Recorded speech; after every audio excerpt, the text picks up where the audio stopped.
Very good day to you all, California drivers.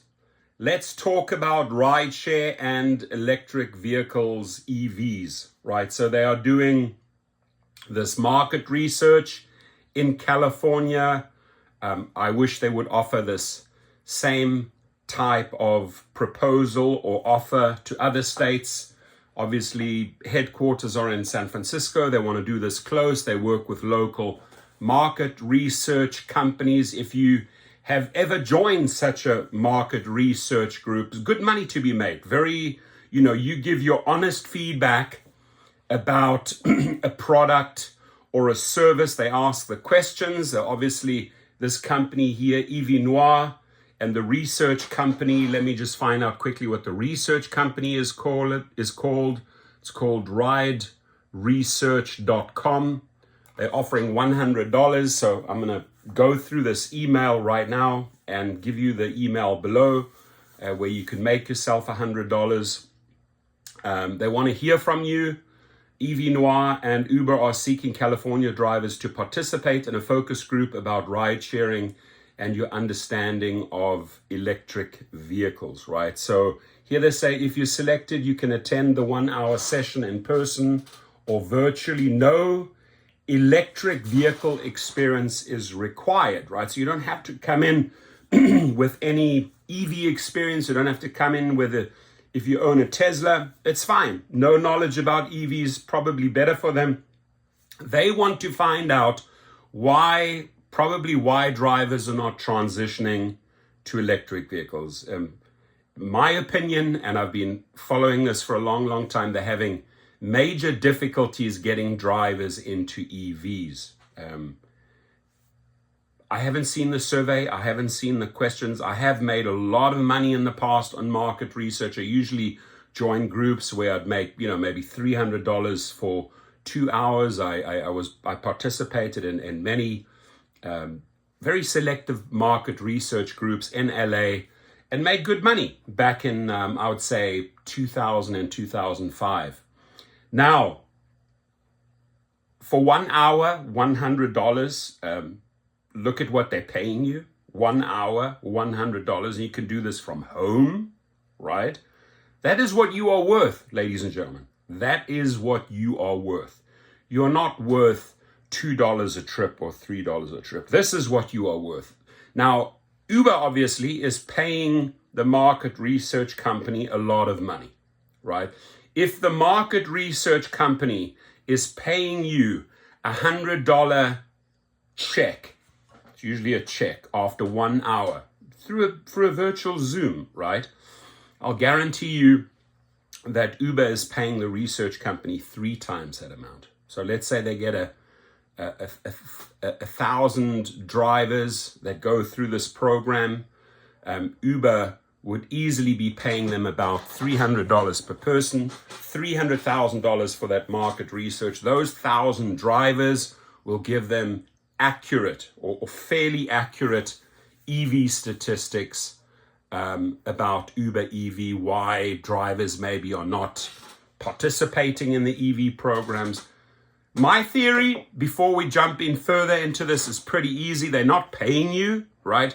The EVs are expensive cars. I mean, my Tesla costs over $100,000. Yes, I save gas, but there are so many other costs involved with EVs as well, right? And the investment into EV is expensive, and they're not incentivizing it enough for you, not making it worthwhile for you with that pathetic pay or that pathetic mileage and minute pay, right?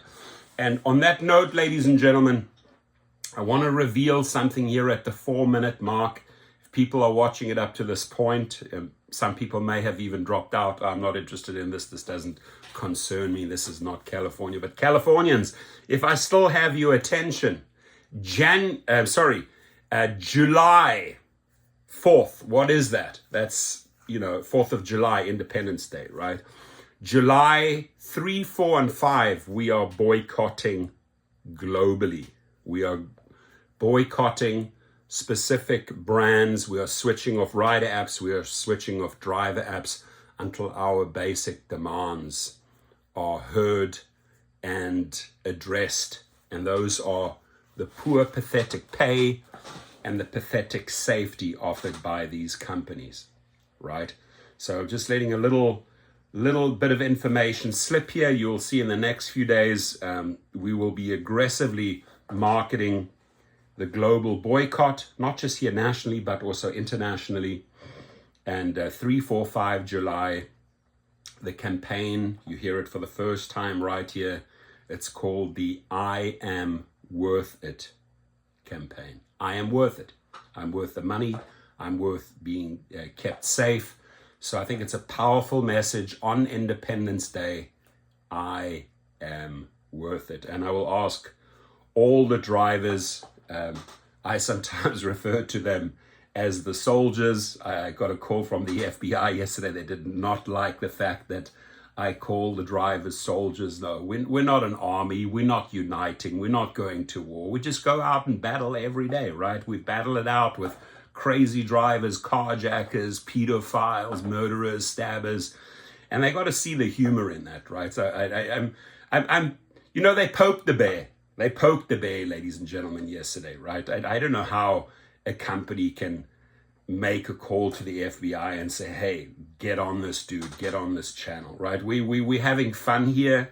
We are pushing for better safety. We deserve to be kept safe in those cars, ladies and gentlemen. We can achieve those goals through non-violent means. We don't have to make threats. We just want to be kept safe in our cars. And, you know, I find it rather sad that, you know, that tax dollars have to be spent on the Federal Bureau of Investigation calling me. But I did enjoy the call. I'll say it again.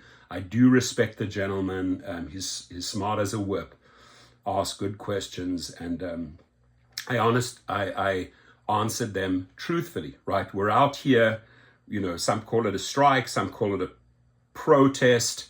We'll tone it down this time. We'll call it a boycott. We're just switching off the apps. We want better safety and better pay. And, you know, if I use the word soldiers for drivers, I'll keep on doing that, right? Because that's my background. I come from the same background as they do. I was in the SADF, South African Defense Force Intelligence. I work with reconnaissance groups. I know all the inside outs of the army. I also worked for several years with the Mandela family, who's also my mentor, and he did everything peacefully. We don't have to do anything violent. We can do it exactly like Nelson Mandela did. They did the most peaceful transition, which I was also involved in, because the army, just a little bit of a side note, the army back in the day was all white, right? All white. It was just a very, very apartheid regime, right? And the one thing I was involved in was smoothing the affairs, like the transition from the African National Congress taking over. And it could have got very violent. Wars could have broken out. United Nations was on standby. And we implemented, and I was instrumental in this, we implemented some programs that really transitioned the one, you know, sort of like all white army into the incoming, which then now is more like an African army. I don't think you'll hardly see any white generals or white soldiers in South Africa anymore. And then so shall it be, sign of the times, right? But we were involved in the transition. What can we do to create a smooth landing, right? How can we? So I had a group, a small unit. I would go out and organize massive cleanups. And when I say cleanups, cleaning up the neighborhood, right? District by district, in the most hardcore ghettos where you couldn't go in as a white guy. But we went in with the army, you know, guns loaded, all the protection, and we said, listen, we're here to clean up your neighborhoods. We want to involve the children. We involve the press, everyone. Africans were participating. It was a beautiful thing. It was a beautiful thing, cleaning up the neighborhoods, getting all the trash out, getting the kids involved, you know, filling up trash bags, and then rewarding these wonderful little children with toys, with educational items, with yo-yos, with books. I mean, it was a beautiful, beautiful campaign. First, we had to go in there into these areas protected, right? We were ambushed a few times. They did try to necklace us with tires, right? But when they could see that our message was genuine, we want to just come in with trucks, clean up, make them feel good. And we did that in Soweto, we did that in Khayelitsha, we did that in Nyanga, we did that in Gugulethu, we did that in all the townships. I can close my eyes, I know them backwards. And I was one of very, very few white people allowed into those neighborhoods, right? And it was all done peacefully. The transition was amazing. Another big, big bonus was when the South Africa won the Rugby World Cup against New Zealand. Blacks and whites, Africans and whites united, and they would say, this is the new South Africa. And there you had Nelson Mandela. So he's one of my mentors. He's one of the people, idols that I look up to. And that's how I handle everything. And that's sort of like what I want to get across here, is that we are going to achieve better pay. We are going to help them with campaigns like this, right? I'm sorry, I went way off track. I often do that, right? But we are going to help them with campaigns like this to make the company better. And when you look at this, you will be compensated $100 for a 1-hour focus group, both in person or virtual. Maybe you just imagine just getting $100 for participating in a virtual session, right? $100 for 1 hour, and you give them honest input. You're the driver. They ask you the questions, right? Now, hopefully there are some questions about safety in there. Hopefully there are some questions about pay in there, right? If not, bring it up. Bring it up. This is a golden opportunity for you to speak the truth. Yeah, I would get involved in EVs if you would pay me. If you would pay me a minimum of maybe $8 per trip, yeah, I would consider getting into this. So even if those questions are not brought up, this is your golden opportunity to address what it will take for you to get involved with Uber driving an EV, right? And info ride, the rideresearch.com or EV Noir, call me directly. I'll give you some of the best input. I myself have a large fleet of cars, and I know why many of my drivers that are in my fleet will not cross over to EVs. There's 1 or 2 people that are driving Teslas around, right? And I can give you a wealth of information why a lot of these people are not ready for EVs. For example, let's just take the Tesla SUV, right? The range is not great. It's not great for rideshare. Go out and do a few trips, and then you have to stop everything to do a 30-40 recharge. You have to find a station, and you have trips coming in, bookings coming in. It's pinging, but you're running low on the battery. These are all the anxiety, stress factors that drivers hate about this EV business or rideshare stroke EV business, right? So hit me up, EV Noir. You have my details below. In fact, I will do that for free. I'm not going to charge you $100. I have many other ways I make money.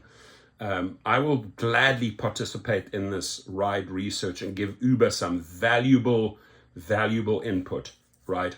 Because somewhere along the line, the higher ups, the executives, contacted this market research company and said, listen, we're having difficulties here. That's exactly what this research group boils down to, right? We'd like to talk to you about rideshare and electric vehicles.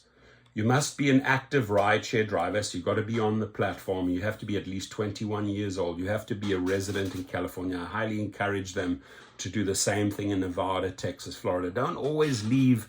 You see, the message that I want to send Uber here as well is by conducting market research in California alone, you are sending the wrong message to drivers. You want to make it all encompassing, right? Do an East Coast survey, do a Texas survey, do a Florida survey. Make the drivers feel like they are participating, right? Don't always just say, oh, we're going to get all the data and all the information from California. Texans hate that. Arizonans hate that. Floridians hate that, right? They want to feel like they are part of it. So these are the little pieces of advice that I'd like to give Uber. You got to always make it all inclusive, right? And that's what creates this upset amongst drivers, because they don't feel included, they don't feel heard, right? Every driver or several states should be heard when it comes to this particular product. You'll need a computer, tablet, or smartphone to participate. That's easy. Everyone has it, right? So you could literally, with your phone, make yourself $100 in 1 hour. Now, I do want to share their information. This is like literally free advertising. It's like a free video for you, Uber. You're not paying me to do this. I'm bringing you people right now. So info@rideshareresearch.com, right? Very simple. info@rideshareresearch.com. So that's where you reach out if you want to participate. You're getting a free ad from me here, Evie Noir. Ride Research. We're going to send you a lot of drivers. You're going to fill this panel up, and you're going to get your 100 drivers or your 1,000 drivers you need very, very quickly. The only thing I request from the drivers, be honest, right? And if they are unwilling to bring up questions about safety and pay, work them into your answers. Work those into your answers. I would consider an EV if ... right? So excuse the little excursion there early on, giving you a little bit of background about my army days, etc., right? But like I said yesterday, that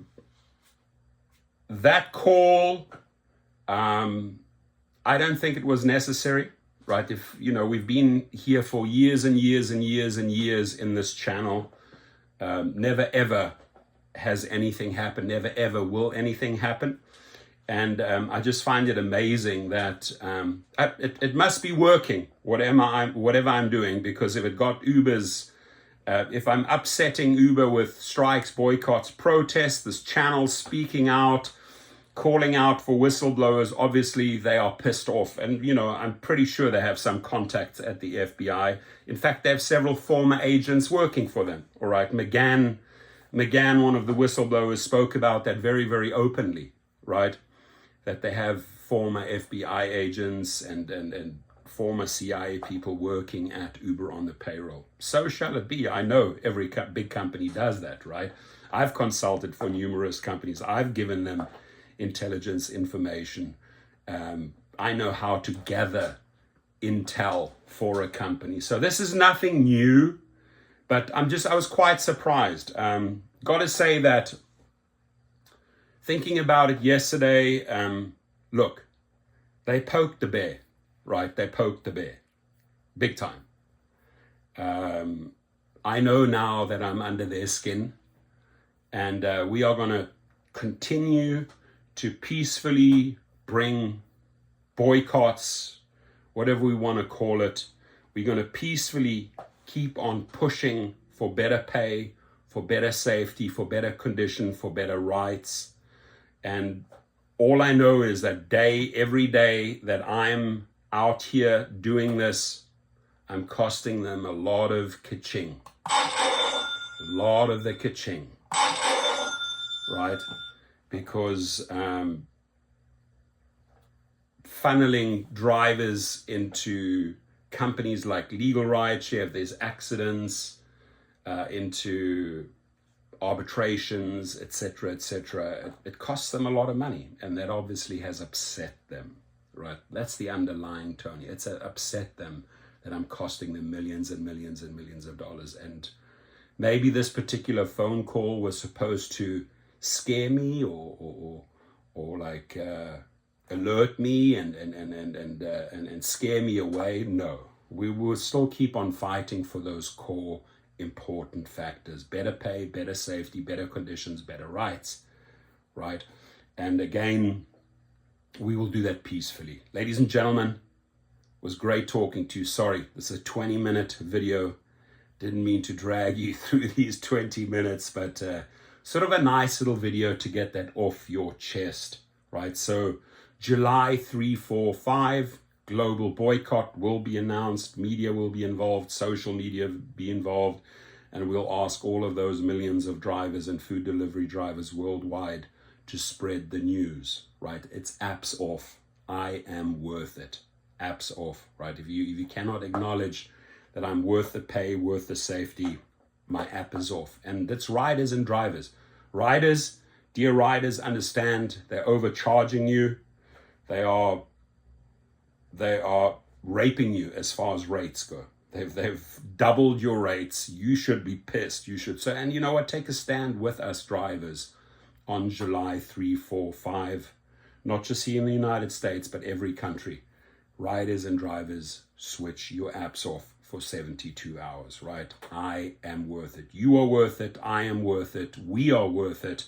And together we will switch those apps off. Peace, my friends. Your comments below.